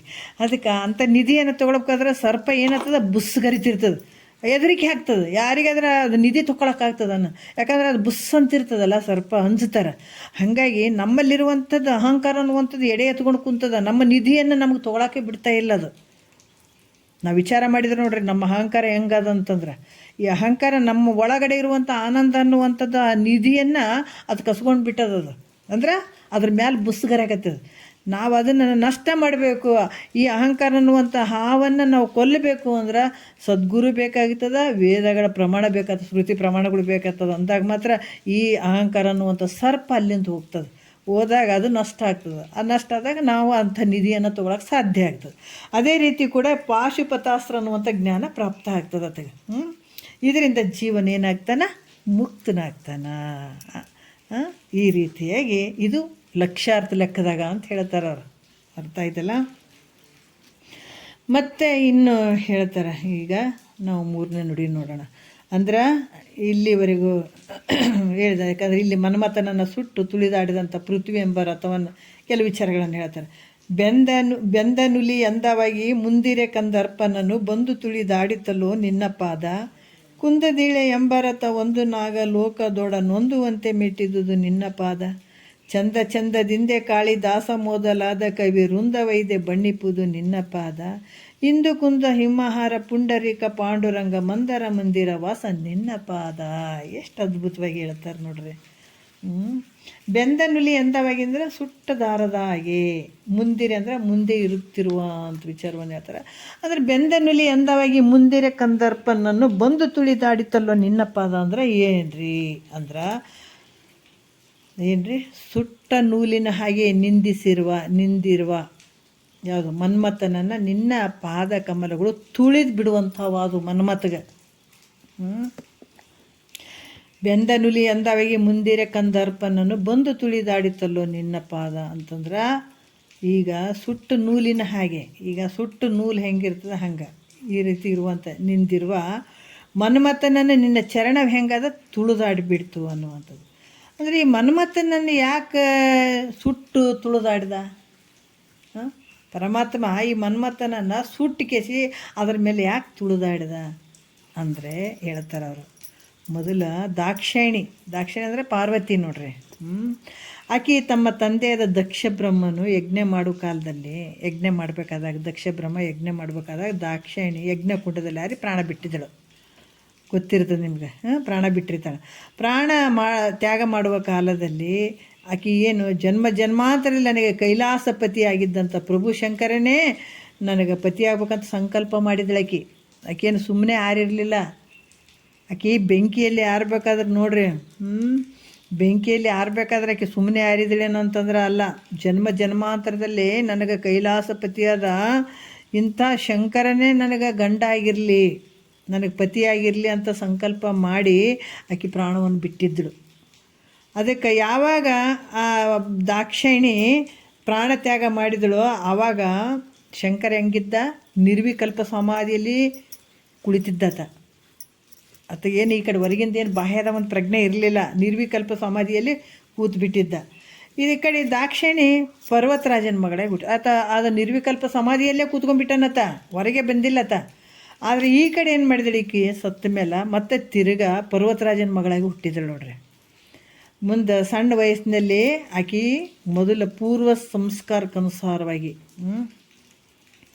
ಪರಮೇಶ್ವರನೇ ನಾನು ಲಗ್ನ ಆಗ್ತೀನಿ ಅಂತ ಕುಂತ್ಬಿಟ್ಳು ಆಕೆಗೆ ನೋಡ್ರಿ. ಅದಕ್ಕೆ ಹಿಂದಿನ ಸಂಸ್ಕಾರ ಹೆಂಗೆ ಕಂಟಿನ್ಯೂ ಆಗ್ತದೆ. ಆಕೆಗೆ ಹಿಂದೇನು ಸಂಕಲ್ಪ ಮಾಡಿದ್ರಲ್ಲ ಮುಂದೆ ಕೂಡ ಆಕೆಗೆ ತಲೆಯಾಗಿ ಬಂತು ಏನಂದ್ರೆ ಈ ಪರಮೇಶ್ವರನೇ ನಾನು ಲಗ್ನ ಆಗ್ತೀನಿ ಸಂಸ್ಕಾರಕ್ಕನುಸಾರವಾಗಿ ಆಕಿನ ತಲೆಯಾಗಿ ಬಂತು. ಪರಮೇಶ್ವರನ ಪ್ರಾಪ್ತಿ ಆಗ್ಬೇಕಾದ್ರೆ ತಪಸ್ಸು ಮಾಡಬೇಕಂತ ವಿಚಾರ ಮಾಡಿ, ಅಂದ್ರೆ ಪರಮಾತ್ಮ ನನಗೆ ಪ್ರಾಪ್ತಿ ಆಗ್ಬೇಕಾದ್ರೆ ನಾನು ಅದನ್ನು ತಪಸ್ಸು ಮಾಡ್ಬೇಕು ಅದನ್ನು ಕುರಿತು ಅಂತ ವಿಚಾರ ಮಾಡಿ ಪರಮೇಶ್ವರನ ಕುರಿತು ಎಷ್ಟೋ ದಿವಸ ಆಕೆ ಏನು ಮಾಡಿದಳು, ತಪಸ್ಸು ಮಾಡಿದಳು ನೋಡ್ರಿ ಪಾರ್ವತಿ. ಆಕೆಗೆ ಹಿಂದಿನ ಸಂಸ್ಕಾರ ಇತ್ತಲ್ಲ, ಹೇಳಿ ಸತ್ತಿದ್ದಳಲ್ಲ, ಆ ಸಂಸ್ಕಾರಕ್ಕಿಂತ ತಲೆಗಿದ್ದು ನನಗೆ ಗಂಡ ಆಗಬೇಕಾದ್ರೆ ಪರಮೇಶ್ವರನೇ ಆಗ್ಬೇಕಂತ ಅನ್ನುವಂಥ ಒಂದು ವಿಚಾರ ಆಕಿನ ತಲೆಗೆ ಬಂದು ಅಂಥ ಪರಮಾತ್ಮ ನನಗೆ ಸಿಗಲಿ ಅಂತೇಳಿ ಎಷ್ಟೋ ದಿವಸ ತಪಸ್ಸು ಮಾಡ್ತಾಳೆ. ಆಗ ಅವಳ ತಂದೆ ಹೇಳ್ತಾನೆ, ಮಗಳೇ ತಪಸ್ಸು ಸಾಕು ಮಾಡು. ಯಾಕಂದ್ರೆ ಈ ಪರ್ವತದಲ್ಲಿ ಅನಂತ ಋಷಿಗಳು ಅದಾರ, ತಪಸ್ವಿಗಳದಾರ, ಬ್ರಹ್ಮಜ್ಞಾನಿಗಳು ಕೂಡ ಇದ್ದಾರವ. ಅವರ ದರ್ಶನವನ್ನು ನೀನು ನಿತ್ಯದಲ್ಲಿ ತಕ್ಕೊಂಡು ಬಂದಿದ್ದೆ ಆದ್ರೆ ನೋಡ್ರಿ. ಯಾಕಂದ್ರೆ ಈ ತಪಸ್ಸು ಸಾಕು ಮಾಡು ಮಗಳೇ ನೀನು. ಈ ಒಂದು ಇಲ್ಲಿ ಏನದ, ಈ ಒಂದು ಪರ್ವತದಲ್ಲಿ ಋಷಿಗಳು ಅದಾರ, ತಪಸ್ವಿಗಳು ಅದಾರ, ಬ್ರಹ್ಮಜ್ಞಾನಿಗಳು ಕೂಡ ವಾಸ ಮಾಡ್ಕೊಂಡಿದ್ದಾರೆ ಮಗಳೇ. ಇಲ್ಲಿ ಅವರ ದರ್ಶನ ನಿತ್ಯದಲ್ಲಿ ತಗೊಂಡು ಬಾ, ಅವ್ರ ದರ್ಶನ ಮಾಡ್ಕೊ ನೀನು. ಅವ್ರ ಕೃಪೆ ನಿನಗಾಯಿತು ಅಂತಂದ್ರೆ ನೀ ಇಚ್ಛೆ ಪಟ್ಟಂಥದ್ದು ಎಲ್ಲ ಸಿಗ್ತದಮ್ಮ ಅಂತ ಹೇಳಿದತ್ತ. ಅದಕ್ಕೆ ನಿನ್ನ ಇಚ್ಛಿತವಾಗಿದ್ದಂತಹ ಜಗತ್ಕರ್ತನದ ಪರಮೇಶ್ವರ ನಿನಗೆ ಪತಿ ಆಗ್ತಾನೆ, ಅವ್ರ ದರ್ಶನ ತೊಗೊಂಡು ಬಾ ನೀನು. ನೋಡ್ರಿ ಅಷ್ಟು ಶಕ್ತಿ ಇರ್ತದ ಮಹಾತ್ಮರ ಹತ್ರ. ಬ್ರಹ್ಮಜ್ಞಾನವನ್ನು ಪಡೆದಂಥ ಮಹಾತ್ಮರು, ತಪಸ್ವಿಗಳು, ಋಷಿಗಳು ಅಂದ್ರೆ ಸುಮ್ಮನೆ ಅಲ್ಲ, ಅಷ್ಟು ಶಕ್ತಿ ಇರ್ತದೆ. ಅದಕ್ಕೆ ನೀವು ಹೋಗಿ ಅವ್ರ ದರ್ಶನ ಪ್ರತಿನಿತ್ಯ ಅವ್ರ ದರ್ಶನ ತೊಗೊಂಡು ಅವ್ರ ಕೃಪೆಯನ್ನು ಪಡ್ಕೊಂಡು ನಿನಗೆ ಪತಿ ಆಗ್ತಾನೆ, ಪರಮೇಶ್ವರನೇ ಪತಿ ಆಗ್ತಾನೆ ಅಂತ ಹೇಳ್ತಾನೆ. ಅವ್ರ ಕೃಪೆ ಆಯಿತು ನಿನಗಂದ್ರೆ ನಿನಗೆ ಪರಮೇಶ್ವರನೇ ಪತಿ ಆಗ್ತಾನ ಅಂತ ಹೇಳಿದವರಪ್ಪ ಯಾರು, ಪಾರ್ವತಿ ಅಪ್ಪ. ಆ ಪಾರ್ವತಿ ನಿತ್ಯದಲ್ಲಿ ಸಾಧುಗಳ ದರ್ಶನ ಕೊಂಡ್ರು ನೋಡ್ರಿ ಹೆಂಗೈತೆ. ಅದಕ್ಕೆ ಸಾಧು ದರ್ಶನಂ ಶತಕೋಟಿ ಪುಣ್ಯಂ ಅಂತ ಐತೆ ಅದು. ಸಾಧು ದರ್ಶನಂ ಶತಕೋಟಿ ಪುಣ್ಯಂ ಅಂತ ಒಂದೊಂದು ಪುಣ್ಯ ಸಲಾಗ ಅಲ್ಲಿ ಇಲ್ಲಿ ಯಾಕೆ. ಅದಕ್ಕೆ ಅಂಥ ಮಹಾತ್ಮರ ದರ್ಶನದಿಂದ ಎಂತೆಂಥ ಲಾಭಗಳಾಗ್ತಾವ. ಅದಕ್ಕೆ ಭಾಳಷ್ಟು ಇನ್ನು ಮುಂದೆ ಬರ್ತಾವೆ ಎಷ್ಟೋ ವಿಚಾರಗಳು. ಅದಕ್ಕೆ ಜ್ಞಾನಿ ತಿರುಗ್ತಾ ಇರ್ಬೇಕು ಅಂತ ಯಾಕೆ ಹೇಳ್ತಾರೆ ಅಂದ್ರೆ, ಜಾತ್ರೆ ಜಮಾತ್ರ ಅಲ್ಲೆಲ್ಲ ಓಡಾಡಿದಂದ್ರೆ ಎಲ್ಲ ಜನ ಬರ್ತಾರೆ, ಅವ್ರ ದರ್ಶನ ಆಗ್ತದೆ ನೋಡ್ರಿ. ಎಷ್ಟೋ ಫಲಗಳು ಸಿಗ್ತಾವ, ಹಿಂಗೆಲ್ಲ ಬರ್ತಾವೆ ಮುಂದೆ ನೋಡೋಣ. ಅದಕ್ಕೆ ಈಗ ನಿತ್ಯದಲ್ಲಿ ಸಾಧುಗಳ ದರ್ಶನಕ್ಕೆ ಹೋಗಕ್ಕೆ ಶುರು ಮಾಡಿದ್ರು ಪಾರ್ವತಿ. ಅದೇ ಕಾಲದಲ್ಲಿ ಇದೇನಾಯಿತು ಅಂತಂದ್ರೆ, ಆ ತಾರಕಾಸುರನ ಅನ್ನುವಂಥ ರಾಕ್ಷಸ ಏನಿರ್ತಾನೆ ಅಸುರ, ಆತ ದೇವತೆಗಳಿಗೆ ಬಹಳಷ್ಟು ದುಃಖಗಳನ್ನು ಕೊಡೋಕೆ ಶುರು ಮಾಡಿದ್ದ. ಅವಾಗ ಆ ಟೈಮ್ನಲ್ಲಿ ತಾರಕಾಸುರ ಬಹಳಷ್ಟು ಉಪದ್ರವ ಕೊಡಕತ್ತಿದ್ದ ದೇವತೆಗಳಿಗೆ. ಅದನ್ನು ಸಹಿಸಲಾರ್ದ ಎಲ್ಲ ಜನ ದೇವತೆಗಳು ಬ್ರಹ್ಮದೇವ್ರ ಹತ್ರ ಹೋಗಿ ತಮ್ಮ ಕಷ್ಟಗಳನ್ನು ಹೇಳ್ಕೊಂಡ್ರಪ್ಪ, ನಮಗೆ ಭಾಳ ತೊಂದರೆ ಕೊಡಕತ್ತಾನ ತಾರಕಾಸುರ, ನಮ್ಮನ್ನು ಹೆಂಗಾರ ಮಾಡಿ ಕಷ್ಟದಿಂದ ಪಾರು ಮಾಡಪ್ಪ ಅಂತ. ಅದಕ್ಕೆ ಆಗ ಬ್ರಹ್ಮದೇವನು ಯಾರಿಂದಲೂ ನಾಶವಾಗದ ವರವನ್ನು ಪಡೆದ ರಕ್ಕಸನು ನೋಡ್ರಿ. ಯಾಕಂದ್ರೆ ಅವರು ಈ ಯಾರಿಂದನೂ ನಾಶ ಆಗದೇ ಇರುವಂಥ ವರವನ್ನು ಪಡ್ಕೊಂಡಿದ್ದ ರಕ್ಕಸ. ಅದು ಒಬ್ಬರಿಂದನೇ ಆತಗೆ ಇದಾದಂತ ಹೇಳಿದ್ದ. ಏನು ಅದು ವರವನ್ನು ಪಡ್ಕೊಂಡಿದ್ದ ಅಂದ್ರೆ 7 ದಿನದ ಬಾಲಕನಾದಂಥ ಷಣ್ಮುಖನಿಂದನೇ ಆತ ಸಾಯಬೇಕಲ್ಲದೆ ಬೇರೆ ಯಾರಿಂದಲೂ ಆತ ಸಾಯುವಂಥದ್ದು ಮರಣವೇ ಇಲ್ಲ ಅನ್ನೋದು ಆತ ಪಡ್ಕೊಂಡಿದ್ದ ರಕ್ಕಸ. ಯಾರು? ತಾರಕಾಸುರ. 7 ಈಗ ನೋಡ್ರಿ, 7 ದಿನದ ಬಾಲಕನ 7 ದಿವಸದ ಬಾಲಕ ಆದಂಥ ಷಣ್ಮುಖನಿಂದನೇ ಆತಗೆ ಸಾವು ಅದನ್ನೋದಂತ ಅದು ವರ ತೊಗೊಂಡಿರ್ತಾನತ. ಅಲ್ಲಿ ತನ ಯಾರಿಂದನೂ ಜಗತ್ತಿನೊಳಗೆ ಯಾರ್ಯಾರಿಂದನೂ ಆತಗೆ ಮರಣ ಬರಬಾರ್ದು ಅನ್ನೋದು ವರ ಇರ್ತದೆ ಆತಗೆ. ಯಾರಿಗೆ? ತಾರಕಾಸುರಗೆ. ಈ ಕಾರಣದಿಂದ ನೀವು ಪರಮಾತ್ಮನನ್ನು ಅವ್ರು ಹೇಳ್ತಾರ, ಷಣ್ಮುಖ ಈತ ಹೇಳ್ತಾನೆ, ಬ್ರಹ್ಮ ಹೇಳ್ತಾನೆ, ಈ ಕಾರಣದಿಂದ ನೀವೇನು ಮಾಡಬೇಕು? ಪರಮಾತ್ಮನನ್ನು ಎಬ್ಬಿಸುವಂತರಾಗಬೇಕು ನೀವು. ಅಂದ್ರೆ ಉತ್ಥಾನಾವಸ್ಥೆಗೆ ತರಬೇಕು. ಮತ್ತು ಉತ್ಥಾನಾವಸ್ಥೆಗೆ ಆತ ನಿರ್ವಿಕಲ್ಪ ಸಮಾಧಿ ಒಳಗೆ ಕೂತ್ಕೊಂಡಿದ್ದಾನ, ಆತನ ಹೊರಗೆ ಬರಂಗೆ ಮಾಡ್ಬೇಕು. ಅದರಿಂದ ಹೊರಗೆ ಬರಂಗೆ ಮಾಡಬೇಕು. ಮತ್ತು ಪಾರ್ವತಿ ಎಲ್ಲಿ ಅದಳ ಆಕಿನ ತೊಂದ್ಕಿಸಿ ಇದಕ್ಕೆ ಲಗ್ನ ಮಾಡಬೇಕು. ಲಗ್ನ ಮಾಡಿದಾಗ ಅವ್ರಿಗೆ ಹುಟ್ಟಿದಂಥ ಮಗದಿಂದ ಅವನಿಗೆ ಸಾವಾದ. ಅಲ್ಲಿ ತನಕ ನಿಮಗೆ ಉಪದ್ರವ ಕೊಡ್ತಾನತ್ತ ಅಂತ ಹೇಳಿದತ್ತ. ನೋಡ್ರಿ, ಈ ಪಾರ್ವತಿ ಲಗ್ನ ಮಾಡಿದ್ರೆ ಷಣ್ಮುಖ ಉತ್ಪತ್ತಿ ಆಗ್ತಾನೆ.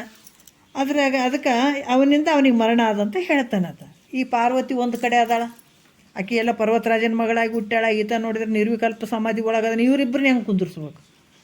ಆಕೆ ಒಂದು ಕಡೆ, ಅವ ಒಂದು ಕಡೆ, ಈತ ಹೊರಗೆ ಬೇರೆ ಇಲ್ಲ, ಆತ ನಿರ್ವಿಕಲ್ಪ ಸಮಾಧಿ ಒಳಗದಾನ. ಏನು ಮಾಡೋದು?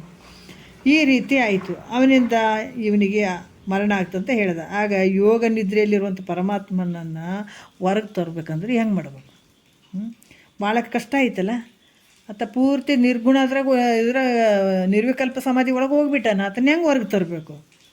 ಅದಕ್ಕೆ ಎಲ್ಲ ದೇವತೆಗಳು ಏನು ಮಾಡಿದರು? ವಿಚಾರ ಮಾಡಿದರು. ಮನ್ಮಥನ ಒಬ್ಬನಿಂದನೇ ವಿಚಾರ ಮಾಡಿ ಇದಕ್ಕೆಲ್ಲ ಹೊರಗೆ ತರಬೇಕಂದ್ರೆ ಮನ್ಮಥ ಒಬ್ಬನೇ ಅಂತ ವಿಚಾರ ಮಾಡಿದರು. ದೇವತೆಗಳೆಲ್ಲರೂ ಕೂಡಿ ಮನ್ಮಥನನ್ನು ಕೇಳಿದರು, ಅಪ್ಪ ನೋಡು, ನೀನು ಸ್ವಲ್ಪ ಪರಮಾತ್ಮನ ನಿರ್ವಿಕಲ್ಪ ಸಮಾಧಿಯಿಂದ ಹೊರಗೆ ತರಕ್ಕೆ ಮಾಡು ಸ್ವಲ್ಪ ಅಂತ ಹೇಳಿದ್ರು ಅವರು. ಹೇಳಿದ್ಗಾನೆ ಅದಕ್ಕೆ ಒಪ್ಪಲಿಲ್ಲತ್ತ.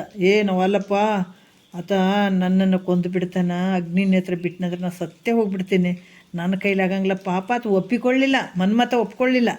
ಯಾಕಂದ್ರೆ ನನ್ನ ಬಾಣಗಳಿಂದ ಪರಮಾತ್ಮನನ್ನು ಉತ್ಥಾನಾವಸ್ಥೆಗೆ ತಂದುಬಿಟ್ರೆ ಹೊರಗೆ ಉತ್ಥಾನಾವಸ್ಥೆಗೆ ನಾವು ತರ್ಬೋದು, ಇಲ್ಲಂತಿಲ್ಲ. ಆದ್ರೆ ನಾನು ಉಳಿಯಂಗಿಲ್ಲ ಅಂದತ. ನೋಡ್ರಿ, ಪರಮಾತ್ಮನನ್ನು ಏನು ನಿರ್ವಿಕಲ್ಪ ಸಮಾಧಿ ಒಳಗೆ ಕೂತ್ಕೊಂಡಾನ, ಆತನ ನಾವು ಹೊರಗೆ ತರ್ಬೋದು, ಇಲ್ಲ ಅಂತಿಲ್ಲ. ಆದ್ರೆ ನಾನೇ ಉಳಿಯಂಗಿಲ್ಲ, ಆತನ ಹೊರಗೆ ತಂದಿನಿ ಅಂತ ಹೇಳ್ತಾನೆ. ಹೆಂಗಂದ್ರೆ ಕೇವಲ ನಿದ್ರಾನಂದದಲ್ಲಿ ಮುಳುಗಿದಂಥ ಮನುಷ್ಯನನ್ನು ಎಬ್ಬಿಸಿದ್ರೆ ಆತ ಸಿಟ್ಟಿಗೆ ಬಡಿತಾನೆ. ಭಾಳ ಮಲಗಿದಂಥ ವ್ಯಕ್ತಿಗೆ ನಾವು ಹೆಂಗೆ ಬೇಕು ಹಂಗೆ ಎಬ್ಬಿಸಿಬಿಟ್ರೆ ಆತ ಏನು ಮಾಡ್ತಾನೆ? ಸರಿಯಾಗಿ ಬೈತಾನೆ, ಇಲ್ಲಾಂದ್ರೆ ನಾಲ್ಕೇಟ್ ಹಾಕ್ತಾನೆ. ನಿದ್ದೆ ಎತ್ತಿತ್ತು, ಸ್ವಲ್ಪ ಬುದ್ಧಿಗೆ ಐತಿಲ್ಲ, ಎಬ್ಬಿಸಿಬಿಟ್ಟೇನು ಅಂತಾನಿಲ್ಲ, ಆ ಥರ ಬೈತಾನೆ, ಹೊಡಿಲಿಕ್ಕೆ ಬರ್ತಾನೆ. ಅಂದಮೇಲೆ ಯೋಗಾನಂದದಲ್ಲಿ ನಿದ್ರೆ ಮಾಡ್ತಕ್ಕಂಥ ಪರಮಾತ್ಮನನ್ನು ಯೋಗಾನಂದವನ್ನು ಕೆಡಿಸಿದ್ರೆ ಆತನ ಸುಮ್ಮಿರ್ತಾನೆ. ನನಗೆ ಯೋಗಾನಂದದಲ್ಲಿ ಅದಾನತ. ಅಂಥ ಒಂದು ಯೋಗಾನಂದದ ನಿದ್ರೆಯಲ್ಲಿ ಮಾಡ್ತಾ ಇರುವಂಥ ಪರಮಾತ್ಮನನ್ನು ಅದರಿಂದ ಎಬ್ಬಿಸಿಬಿಟ್ರೆ ನನ್ನನ್ನು ಬಿಡ್ತಾನೆ ಆತ, ಎಂದು ಬಿಡಂಗಿಲ್ಲ. ತನ್ನ ಅಗ್ನಿ ನೇತ್ರದಿಂದ ನನ್ನನ್ನು ಸುಟ್ಟು ಬಿಡ್ತಾನ ಅಂತ ಹೇಳಿ ಅಥವಾ ವಲ್ಲ ಅಂತಾನತ ಮನ್ಮಥ. ಪಾಪ ದೇವತೆಗಳೆಲ್ಲರೂ ಭಾಳಷ್ಟು ಅದಕ್ಕೆ ಏನು ಮಾಡ್ತಾರೆ, ಭಾಳಷ್ಟು ಒಂದು ವಿಚಾರ ಮಾಡಿ ಮನ್ಮಥನನ್ನು ಕುರಿತು ನೋಡಪ್ಪ ಹೆಂಗಾರ ಮಾಡಿ ನೀನು ಒಪ್ಪಗೋ, ನೀನು ಒಬ್ಬನ ಸತ್ರ ಚಿಂತೆ ಇಲ್ಲಪ್ಪ ಅಂತಾರೆ ಅವ್ರು. ನೋಡ್ರಿ ಹೆಂಗದ, ನೀವು ಒಬ್ಬತ್ತು ಇಷ್ಟು ಮಂದಿ ಸಲ ನೀವು ಒಬ್ಬತ್ತು ಸತ್ರ ಪರವಾಗಿಲ್ಲ, ಯಾಕೆ ನೀವು ಮಾಡಲಿಲ್ಲ ಅಂದ್ರೆ ನಾವೆಲ್ಲರೂ ಸಾಯ್ತೀವಿ. ಅದಕ್ಕೆ ನೀವು ಒಬ್ಬನ ಸತ್ರ ಚಿಂತೆ ಇಲ್ಲ, ಯಾಕಂದ್ರೆ ಇಡೀ ಜಗತ್ತು ರಕ್ಷಣೆ ಮಾಡಿದಂಥ ಪುಣ್ಯ ನಿನಗೆ ಪ್ರಾಪ್ತ ಆಗ್ತದ. ನೀನು ಒಬ್ಬ ಸತ್ಯ ಅಂದ್ರೆ ಅದ್ರ ಫಲ ಏನು, ಇಡೀ ನಾವೆಲ್ಲರೂ ಭಾಳ ಆನಂದವಾಗಿರ್ತೀವಿ. ಅದ್ರ ಪುಣ್ಯನ ನಿನಗೆ ಸಿಗ್ತದೆ. ಎಲ್ಲರೂ ನಾವು ಇರ್ತೀವಲ್ಲ, ಮತ್ತು ನಮ್ಮ ಸಲುವಾಗಿ ನೀನು ಹೋದ್ರೆ ನಮ್ಮೆಲ್ಲರ ಪುಣ್ಯ ನಿನಗೆ ಸಿಗ್ತದಪ್ಪ ಅಂತ ಹೇಳ್ತಾರೆ ಅವ್ರು. ಮತ್ತು ಸಾವಿರಾರು ಮಂದಿ ಬದುಕ್ತೀವಿ. ಅದಕ್ಕೆ ಇದ್ರ ಸಲುವಾಗಿ ಒಬ್ಬನ ಪ್ರಾಣ ಕೊಡುವುದು ಯೋಗ್ಯ ಆದಂಥದ್ದು ಅಂತ ಎಲ್ಲರೂ ಹೇಳಿದಾಗ, ಆದರೂ ಪರವಾಗಿಲ್ಲ ಬಿಡು, ನಾ ಸತ್ರು ನೀವೆಲ್ಲರೂ ಅನ್ನೋದು ಇರ್ತೀರಲ್ಲ, ಚಂದ ಇರ್ತೀರಲ್ಲ ಅಂತ ಒಪ್ಕೊಂಡು ಆಗ 5 ಪ್ರಕಾರದ ಬಾಣಗಳನ್ನು ಸಿದ್ಧ ಮಾಡ್ಕೊಂಡ್ರು. ನೋಡ್ರಿ, 5 ಪ್ರಕಾರವಾದಂಥ ಬಾಣಗಳು. ಯಾರಿಗೂ ಕಾಣದೇ ಇರುವಂಥ ಪರಮಾತ್ಮನ ಎದುರಿಗೆ ಎದುರಿಗೆ ಕುಳಿತುಬಿಟ್ಟಾತ. ಏನು, ಯಾರಿಗೂ ಕಾಣ್ದಂಗೆ 5 ಬಾಣಗಳನ್ನು ಅಲ್ಲಿ ಬಾಣಗಳು, ಮನ್ಮಥನ ಬಾಣಗಳು ಅವು ಏನು ಮಾಡ್ದ, ಅದನ್ನ ಇಟ್ಕೊಂಡು ಪರಮಾತ್ಮನ ಎದುರೇ ಕೂತ್ಕೊಂಡ್ಬಿಟ್ಟ ಮನ್ಮಥ. ಅದೇ ಕಾಲದಾಗ ಪಾರ್ವತಿ ಏನು ಮಾಡಿದಳು, ಯಾವಾಗ ಪರಮಾತ್ಮನ ಎದುರಿಗೆ ಆತ ಕೂತ್ಕೊಂಡು ಅದೇ ಕಾಲದಲ್ಲಿ ಪಾರ್ವತಿ ನಂದೀಶ್ವರನ ಅಪ್ಪಣೆಯನ್ನು ತೊಗೊಂಡು ಪರಮೇಶ್ವರನ ಈ ಈ ತಪಸ್ ಮಾಡಲ್ಲಿ ಕುಳಿತುಕೊಂಡಾಗ ಆ ಗವಿ ಒಳಗೆ ಹೋಗಿ ಪರಮೇಶ್ವರನ ಪೂಜೆ ಮಾಡೋಕ್ಕೆ ಶುರು ಮಾಡಿದಳು ಆಕೆ ಏನು ಮಾಡಿಲ್ಲ, ಪರಮೇಶ್ವರನ ಒಂದು ತಪಶ್ಚರ್ಯಕ್ಕೆ ಕುಳಿತುಕೊಂಡು ಗವಿ ಒಳಗೆ ಹೋಗಿ ಪರಮೇಶ್ವರನ ಪೂಜೆ ಮಾಡೋಕ್ಕೆ ಶುರು ಮಾಡಿದಳು ಆ ಕಡೆ. ಆ ಕಾಲದಲ್ಲಿ ಮನ್ಮಥನು ತನ್ನ 5 ಬಾಣಗಳನ್ನು ಬಿಡುವಂಥವನಾದ. ಅಲ್ಲಿ ಪರಮಾತ್ಮನೇನು ಪೂಜೆ ನಡೆಸಿದಳಕ್ಕೆ ಗವಿ ಒಳಗೆ ಹೋಗಿ ಪೂಜೆ ಮಾಡೋಕ್ಕೆ ಶುರು ಮಾಡಿದಳು. ಈ ಕಾಲದಲ್ಲಿ ಮನ್ಮಥ ಏನು ಮಾಡಿದ, 5 ಬಾಣಗಳನ್ನು ಬಿಡುವಂಥವನಾದ. ಯಾರು ಮನ್ಮಥನ 5 ಬಾಣಗಳು. ಮತ್ತು ಯಾರಿಗೂ ಒಳಗೆ ಬಿಡದೇ ಇದ್ದಂಥ ನಂದಿಕೇಶ್ವರನು ಯೋಗಕ್ಕೆ ವಿಘ್ನಕಾರಿಯಾದನು ನೋಡ್ರಿ. ಯಾಕಂದ್ರೆ ಯಾರಿಗೆ ಒಳಗೆ ಬಿಡದೇ ಇದ್ದಂಥ ನಂದಿ ಏನು ಮಾಡಿದ, ಯೋಗಕ್ಕೆ ಅಲ್ಲಿ ವಿಘ್ನಕಾರಿಯಾದ. ಮಾಯಾ ಸ್ವರೂಪಿಯಾದ ಪಾರ್ವತಿಯನ್ನು ಹೇಗೆ ಒಳಗೆ ಬಿಟ್ಟ ಅಂತ ಶಂಕ ಬಂದರೆ, ಯಾಕಂದರೆ ಯಾರಿಗೂ ಒಳಗೆ ಬಿಡದೇ ಇರುವಂಥ ನಂದಿ ಮತ್ತು ಈ ಯೋಗಕ್ಕೆ ವಿಘ್ನಕಾರಿಯಾಗಿರುವಂಥ ಆದಂಗೆ ಆಯ್ತಲ್ಲ. ಈಕೆ ಒಳಗೆ ಹೋದಳು, ಯಾರು ಪಾರ್ವತಿ ಯಾರು ಮಾಯಾ ಸ್ವರೂಪಿಯಾದಂಥ ಪಾರ್ವತಿ ಒಳಗೆ ಹೆಂಗೆ ಬಿಟ್ಟ ನಂದಿ ಅದನ್ನಂತ ಶಂಕ ಬಂದ್ರೆ ಅದಕ್ಕೆ ಹೇಳ್ತಾರೆ, ಯೋಗಾಭ್ಯಾಸ ವೃತ್ತಿಯಿಂದ ಕೂಡಿದ ಪುರುಷನಿಗೆ ಯೋಗಕ್ಕೆ ವಿಘ್ನಕಾರಿಯಾದಂತಹ ಸ್ತ್ರೀ ಮೊದಲಾದ ನೋಡ್ರಿ. ಯೋಗಾಭ್ಯಾಸ ವೃತ್ತಿಯಿಂದ ಕೂಡಿದಂಥ ಪುರುಷನಿಗೆ ಅದು ಯೋಗ ಮಾಡ್ಬೇಕಾದ್ರೆ ವಿಘ್ನ ಮಾಡುವಂತಹ ಸ್ತ್ರೀ ಮೊದಲಾದ ಅಕಸ್ಮಾತ್ ಪ್ರಾಪ್ತವಾದ್ರೆ ಅವರ ಚಿತ್ತು ಹೆಂಗತ್ತದ, ಚಂಚಲ ಆಗಿಬಿಡ್ತದ. ಚಂಚಲ ಆಗಿರುವಂಥ, ಯಾಕಂದರೆ ಅಕಸ್ಮಾತ್ ಪ್ರಾಪ್ತವಾದರೆ ಅವರ ಚಿತ್ತು ಚಂಚಲವಾಗುವುದಿಲ್ಲವೆಂಬುದನ್ನು ತೋರಿಸುವ ಸಲುವಾಗಿ ಅಂತ ಹೇಳ್ತಾರೆ. ಯಾಕಂದ್ರೆ ಯೋಗ ಅಭ್ಯಾಸ ಮಾಡ್ತಾ ಇರುವಂಥ ಆ ವೃತ್ತಿಯಲ್ಲಿದ್ದಂಥ ಒಂದು ಪುರುಷನಿಗೆ ಈ ಒಂದು ಸ್ತ್ರೀ ಅನ್ನುವಂಥದ್ದು ಅಂದರೆ ವಿಘ್ನಕಾರಿಯಾದಂಥ ಸ್ತ್ರೀ ಮೊದಲಾದವರು ಅಕಸ್ಮಾತಲ್ಲಿ ಪ್ರಾಪ್ತ ಆದರೂ ಕೂಡ ಅವರು ಚಿತ್ತು ಚಂಚಲ ಆಗಂಗಿಲ್ಲ. ಅದನ್ನು ತೋರಿಸೋದ್ರ ಸಲುವಾಗಿ ಅವ್ರ ಚಿತ್ತು ಯಾವತ್ತು ಚಂಚಲ ಆಗಬಾರ್ದು, ಅದನ್ನು ತೋರಿಸೋ ಸಲುವಾಗಿ ಆಕಿನ್ನ ಒಳಗೆ ಬಿಡುವಂಥದ್ದಾಗ್ಯದ ಅಂತ ಹೇಳ್ತಾರೆ. ಯಾವಾಗ ಮನ್ಮಥನು ಬಾಣಗಳನ್ನು ಬಿಟ್ಟನೋ ಆಗ ಶಿವನು ಬಾಹ್ಯ ವೃತ್ತಿ ಉಳ್ಳವನಾಗಿ, ಯಾವಾಗ ಬಾಣಗಳನ್ನು ಬಿಟ್ಬಿಟ್ಟ ಮನ್ಮಥ, ಆವಾಗ ಶಿವ ನಿರ್ವಿಕಲ್ಪ ಸಮಾಧಿಯಿಂದ ಬಾಹ್ಯಕ್ಕೆ ಬಂದನು, ಬಾಹ್ಯ ವೃತ್ತಿ ಉಳ್ಳವನಾಗಿ ತನ್ನ ಯೋಗಕ್ಕೆ ಯಾರಿಂದಾಯಿತು ಎಂದು ವಿಚಾರಿಸಲು, ತನ್ನ ಯೋಗಕ್ಕೆ ವಿಘ್ನ ಯಾರಿಂದಾಯಿತು ಅಂತ ವಿಚಾರ ಮಾಡೋಕ್ಕೆ ಶುರು ಮಾಡದ. ಅಂಥ ಯೋಗಾನಂದದಲ್ಲಿ ಕೂತ್ಕೊಂಡಿದ್ದ ಭಾಳ, ಯಾವಾಗ ಮನ್ಮಥನ ಬಾಣ ಎದಿಗೆ ಬಿದ್ದು ಆತಗೆ ಆ ವೃತ್ತಿಯಿಂದ ಹೊರಗೆ ಬಂದು ಯಾರು ಅಂತ ವಿಚಾರ ಮಾಡೋಕ್ಕೆ ಶುರು ಮಾಡ್ದ. ಯಾರು ನನ್ನ ಯೋಗಕ್ಕೆ ವಿಘ್ನವನ್ನು ಉಂಟು ಮಾಡಿದ್ರಪ್ಪ ಅಂತ ವಿಚಾರ ಮಾಡ್ದ. ಇದು ಗೊತ್ತಾಯ್ತತಗಪ್ಪ, ಇದು ಮನ್ಮಥನ ಒಂದು ಚೇಷ್ಟೆ ಅದ, ಮನ್ಮಥನ ಆಟ ಇದು ಅಂತ ಆ ಪರಮಾತ್ಮ ಭಾಳ ಸಿಟ್ಟು ಬಂದುಬಿಡ್ತು. ಯಾಕಂದ್ರೆ ಅಲ್ಲೇ ಇದ್ನಲ್ಲ ಮನ್ಮಥ ಎದುರುಗಡೆನೇ ಇದ್ನಲ್ಲ, ಇದು ಯಾರ ಕೆಲಸ ಅಲ್ಲ, ಇದು ನಿನ್ನ ಕೆಲಸನೇ ಅದ ಅಂತ ಕೋಪಿಷ್ಟನಾಗಿ ತನ್ನ ಅಗ್ನಿ ನೇತ್ರವನ್ನು ಓಪನ್ ಮಾಡಿದನು ನೋಡ್ರಿ. ಅಗ್ನಿ ನೇತ್ರವನ್ನು ಓಪನ್, ಕೈಲಿ ನಡುವಿರುವಂಥದ್ದು ಅಗ್ನಿ ನೇತ್ರವನ್ನು ಆತ ಅದನ್ನು ಓಪನ್ ಮಾಡಿದ. ಆ ನೇತ್ರದಿಂದ ಮುಂದೆ ಕುಳಿತಂಥ ಮನ್ಮಥ ಸುಟ್ಟು ಭಸ್ಮ ಮಾಡಿ ಅಂಥ ಒಂದು ಮನ್ಮಥನನ್ನು ತುಳಿದಾಡ್ದ, ನಿನ್ನ ಪಾದಪ್ಪ ಅಂತ ಹೇಳ್ತಾರೆ. ಅವಾಗ ಅಂಥ ಮನ್ಮಥನನ್ನು ಸುಟ್ಟು ಭಸ್ಮ ಮಾಡಿದಪ್ಪ, ಅಂಥ ಪಾದ ನಿಂದಾದ ಅಂತ ಹೇಳ್ತಾರೆ ಮನ್ಮಥಂದು ಈ ಥರ. ಮತ್ತು ಅದಕ್ಕೆ ಮತ್ತು ಆಮೇಲೆ ವಿಚಾರಗಳು ಮತ್ತು ಬೇರೆ ಬೇರೆ ಹೇಳ್ತಾರೆ ನೋಡೋಣ. ಅವಾಗ ಆತನ ಹೆಂಡ್ತಿ ಭಾಳ ಶಿವನ ಭಕ್ತಿಯಿಂದ ಕೂಡಿರ್ತಾಳೆ ಮನ್ಮಥನ ಹೆಂಡ್ತಿ.